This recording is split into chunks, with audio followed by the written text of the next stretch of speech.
Look into the mirror. Do you believe this face is the final form of evolution? You are wrong. It is only a draft, unfinished, under the butcher's blade of time to survive on Mars, in the deep sea, and even in the vacuum of space. We will be forced to shatter this body with our own hands. The next million years will not be the story of human evolution.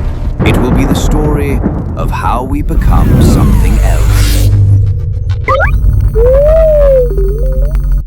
Chapter 1. The Cost of Survival. First, the Martian descendants. When we escaped Earth's gravity well, Mars became our new cradle.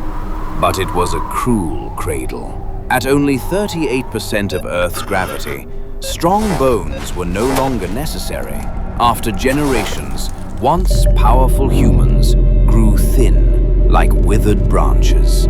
Their height stretching beyond 3 meters, over 10 feet tall. To steal oxygen from a thin atmosphere, their chests expanded like barrels. To see through red dust storms, their pupils grew until they filled the entire eye socket. You may find this face terrifying, but remember, this is the face of our great-grandchildren. The abyssal aquatic humans. Humanity was forced back into the ocean, the birthplace of all life. This was not progress. It was a tragic return. Genetic surgery awakened the ancient fish genes sleeping within us. Translucent webbing stretched between our fingers. Trembling gills opened along our necks. Our skin turned smooth and blue-gray, while layers of fat thickened to resist the deep-sea cold. We once fought for millions of years to climb onto land. Now, we were forced to dive back into darkness, to become sea beasts once more. The radiation adapted.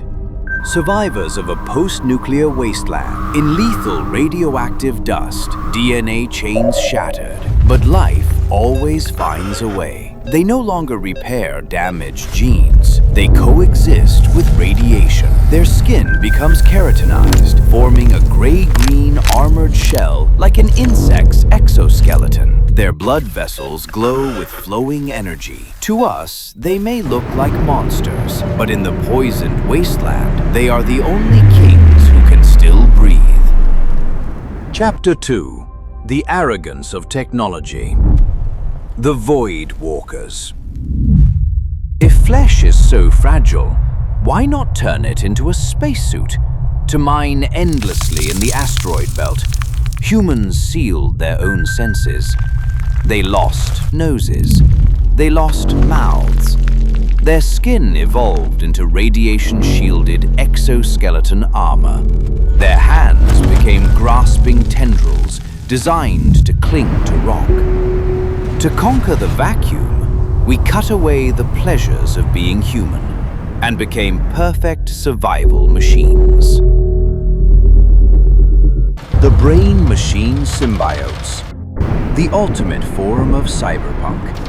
To the elite who worship efficiency, a body that ages and falls ill is nothing but dead weight for the mind. So we began to replace ourselves. Spines were swapped for titanium.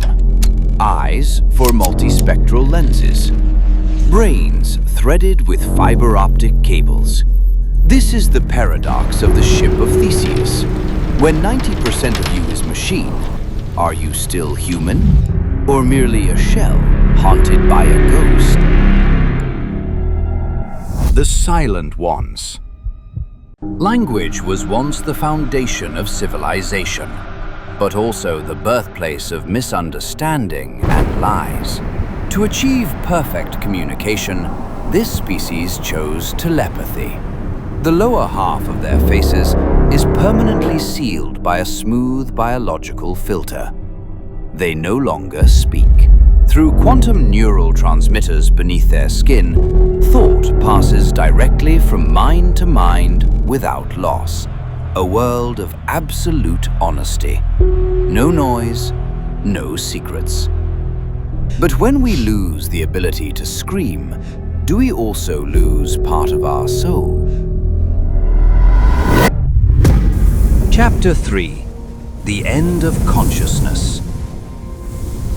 Digital Ascension. This is the final stage of evolution and the death of the body. We abandoned every weakness of carbon-based life and uploaded our minds into the quantum cloud. No aging, no sickness, no hunger, no pain. We became pure data, drifting in oceans of light, free to rewrite physical laws and build entire virtual universes. We became gods. Yet, as I stare at those glowing patterns of 0 and 1, I cannot help but ask, without a beating heart, are we still alive?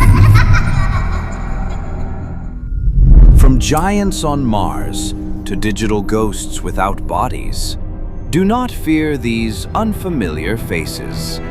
Beneath their strange shells, they are still us, struggling to survive. Evolution is merciless. It cares nothing for beauty, only for continuation. And perhaps one day, when we finally conquer the universe, we will look back and realize, to survive, we first had to kill the human inside us. I am Omni Luma. Thank you for watching. Subscribe and continue witnessing the infinite possibilities of the future.